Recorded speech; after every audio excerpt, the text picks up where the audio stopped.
Hello to all class 11 students. And class 11th, we'll be just finishing off the lesson number 3 today. We are doing lesson number basic problems of an economy, and we'll be finishing the chapter today, and we'll be starting with a new one from Monday onwards. So class, what we have read till now is this basic problems. Now basic problems basically are what to produce, how to produce, for whom to produce,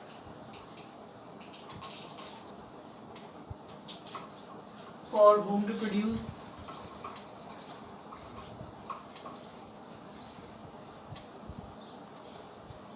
fuller utilization of resources,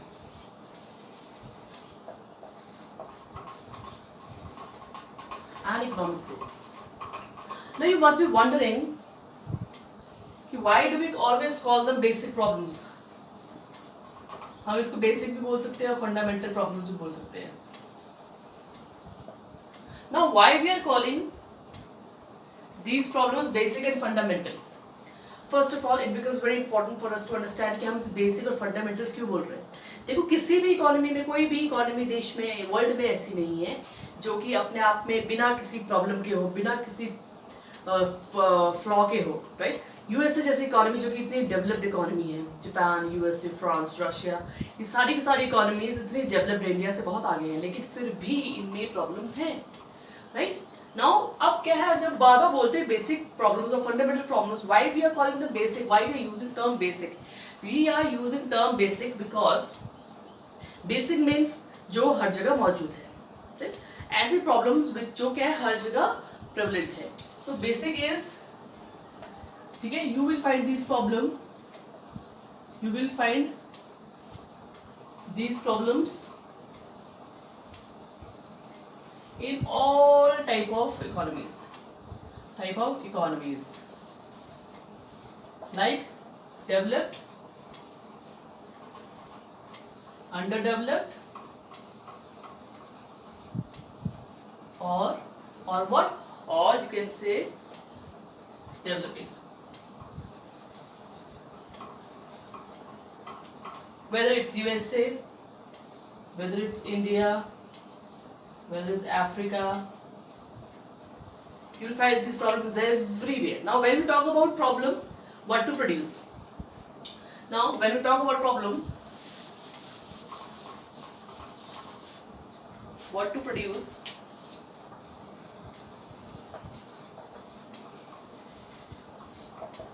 what basically we are talking about? We are talking about which goods and services are to be produced.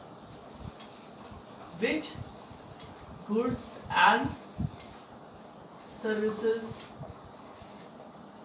are to be produced. कौन सी goods and services हम बनाएं, ठीक है, and in what quantity, and in what. अगर हमने ये decide कर लिया कि भाई क्या बनाना है, सपोज शूज है, बुक है, पेन है, अब तीन चीजें हैं, शूज, बुक और पेन, तो हम इसमें से क्या बनाएं? तीनों नहीं बना सकते. नाउ द पॉइंट अराइजेस कि तीनों क्यों नहीं बना सकते? भाई शूज भी बनाओ, बुक भी बनाओ, पेन भी बनाओ, but तीनों, why we cannot go for all three? Because of the major thing, that is because of the reality, resources are scarce. Scarce means limited. Alright, resources are scarce. This is the major problem. अगर resources ही scarce नहीं होते तो कोई problem थी ही नहीं. लेकिन सारी की सारी problem कहाँ है? इर्द गिर्द घूमेगी आपके resources के scarce होने से मतलब. Now when we are saying resources are scarce, what does it mean? It means कि जितनी भी चीजें जिनसे हम प्रोडक्शन करते हैं, चाहे वो कुछ भी हो, चाहे वो मिट्टी, पानी, कोयला, पेट्रोल, ठीक है, हरे पेड़ हो गए, पेड़ पौधे, कुछ भी चीज़, कुछ भी, पत्थर, इलेक्ट्रिसिटी, सनलाइट, कुछ भी, सब क्या है, लिमिटेड है. अगर ये लिमिटेड नहीं होते, if these resources were not scarce, were not limited, then we would have produced anything in any number. तो हम कुछ भी बना लेते, कितनी भी नंबर में बना लेते. और तब होता क्या, then they would not have been any kind of any economic problems or any kind of any basic problems. Due to this reason only, this resources are scarce, the problem arises, the basic problem arises. So in the problem what to produce, we have to decide which goods and services are we supposed to produce. क्योंकि हम सारे goods and services तो produce नहीं कर सकते, ठीक है. अब हम क्या बनाएंगे, इसके साथ साथ which good के साथ साथ we have to see quantity also. We have to see quantity also, क्योंकि हम बहुत सारा कुछ भी नहीं बना सकते हैं, हमको लिमिटेड बनाना पड़ता है. अगेन वहाँ फिर आके हम कहाँ आ गए, resources are scarce, right? Resources are scarce. The another problem says how to produce. How to produce. The problem of how to produce means what type of technique we are going to use. What technique are we going to use? Now there are different types of techniques. There are capital intensive technique and there is labor intensive technique, and more you have, but in broader sense we have only two type of techniques have been mentioned: labor intensive technique and capital intensive technique.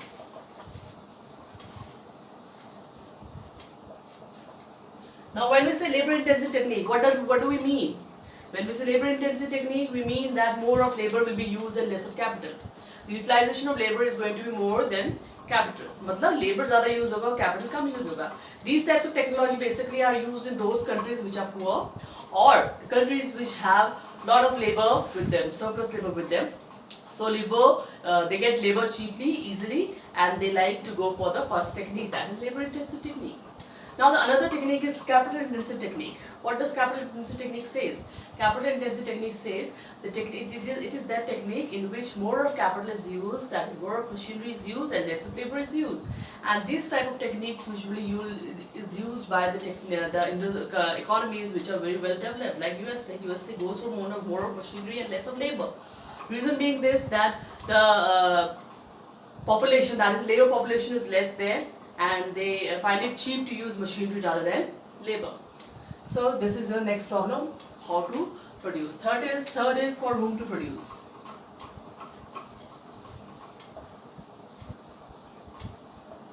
Now for whom to produce in this problem, what exactly is happening is this: the producer has to decide that whatever he is producing, how he is going to distribute it,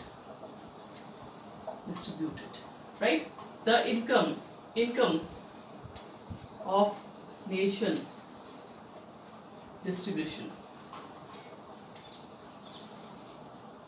right? So the income of the nation's income is to be distributed among different factors of production. I told you there are different factors of production: land, labor, capital, and entrepreneur, right? These factors of production, right? Factors of production needs what? They want their remuneration. How many factors of production are there?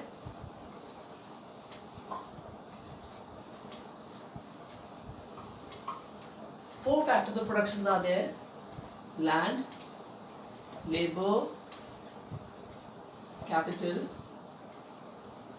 and entrepreneur. Right? Now these factors of production help in production, and they don't work for free.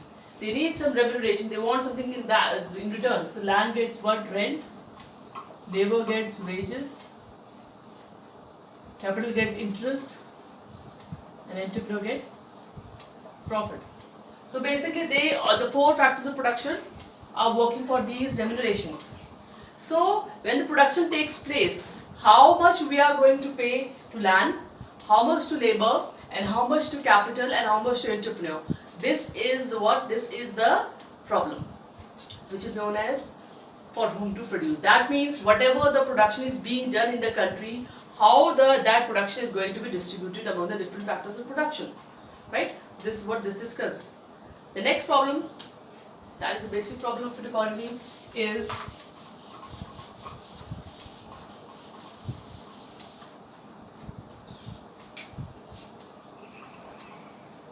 Allocation of resources.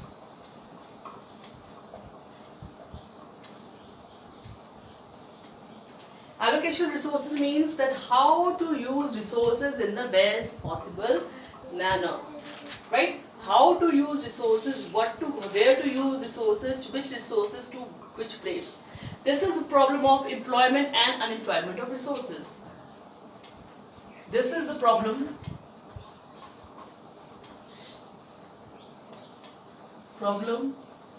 of employment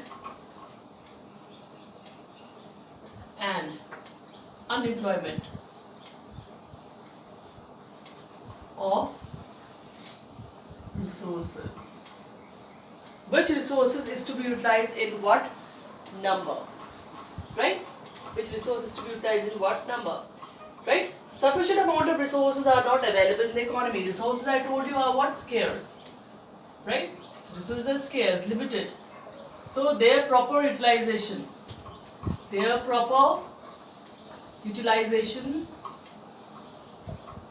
becomes very important.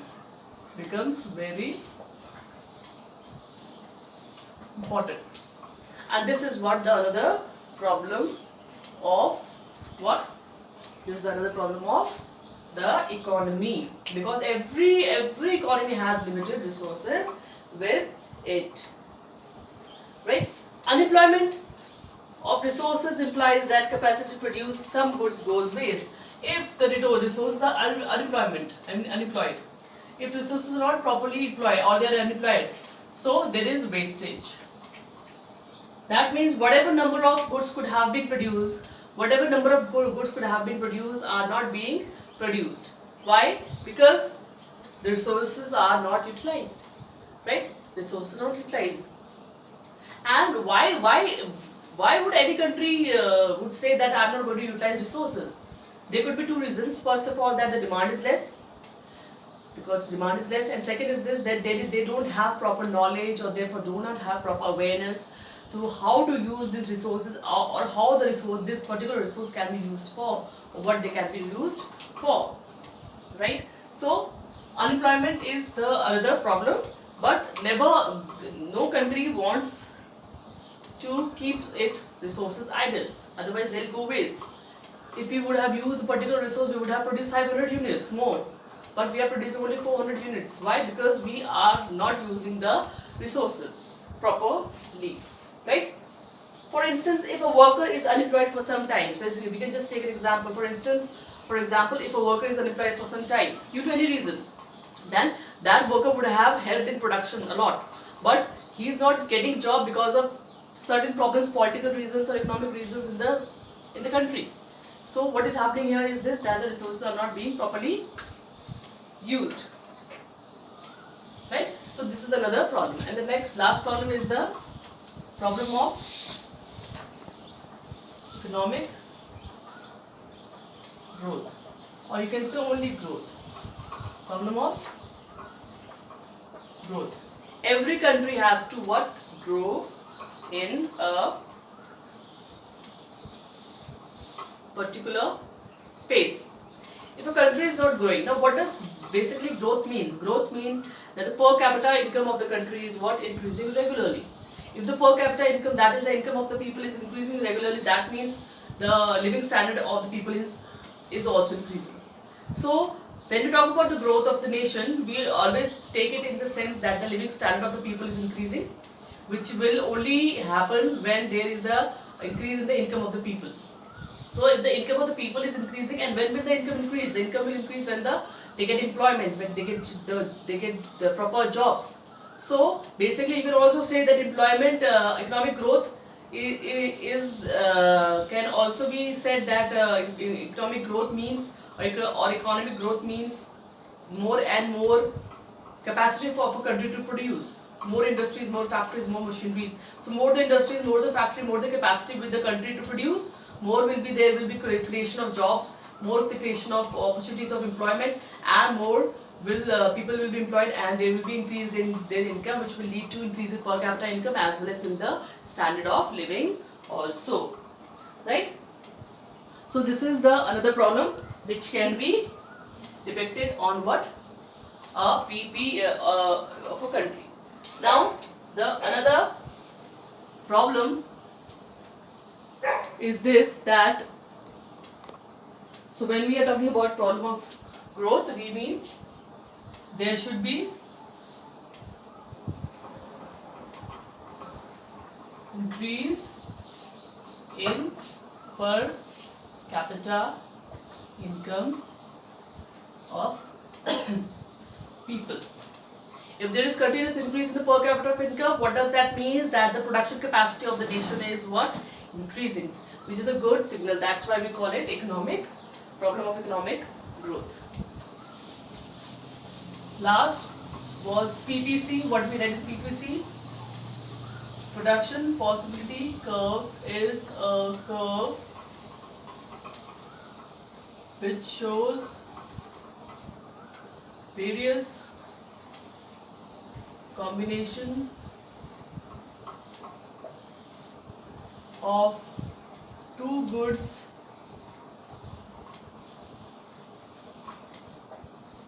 which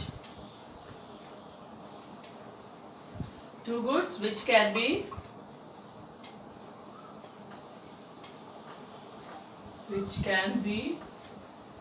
produced with given resources, right? Production possibility curve is that curve which shows various combination of two goods that can be produced with the given resources, right? So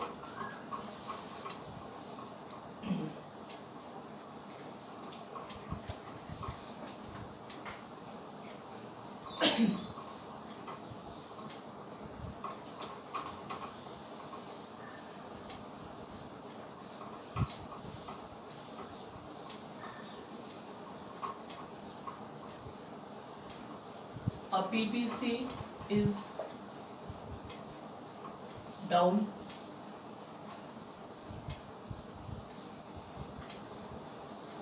sloping. It is convex from origin. These are what the properties which we have already discussed in our last class. So PPC is what? PPC is the method through which the best possibilities of production can be shown on a curve, because a country has different production possibilities. It can produce various goods, but it has to make a choice, because the resources are scarce and all the resources cannot be used for the production of one particular commodity, because there are different commodities which are needed by the people of the nation. So it becomes a very important decision which has to be taken by the economy, by the producer, that what goods and services he is going to produce. And in order to increase the production of one particular commodity, he has to reduce the production of another commodity. Like if he wants to increase the more production of X, he has to reduce the production of Y. So by reducing the production of Y, he can produce more of X.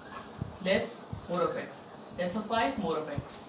So this is what the problem that which every economy faces, because every economy wants to produce somewhere on the PPC. Nobody wants to produce inside the PPC, or they want to shift, they want to produce outside the PPC. So producing outside the PPC is very difficult job. It's not possible at all. It can only be done if the technology is updated, if some new invention is done in that case. So these were the things that we read in lesson number 3, right? So basically lesson number 3, we are done with lesson number 3, and lesson number 3 was basic problems of an economy. In this we read about all the problems that economy faces, along with the PPC. What is PPC? What are the different problems that we can show on a PPC? So children, this is enough for today, and lesson number 4 will be starting soon. Till then, keep completing your notes.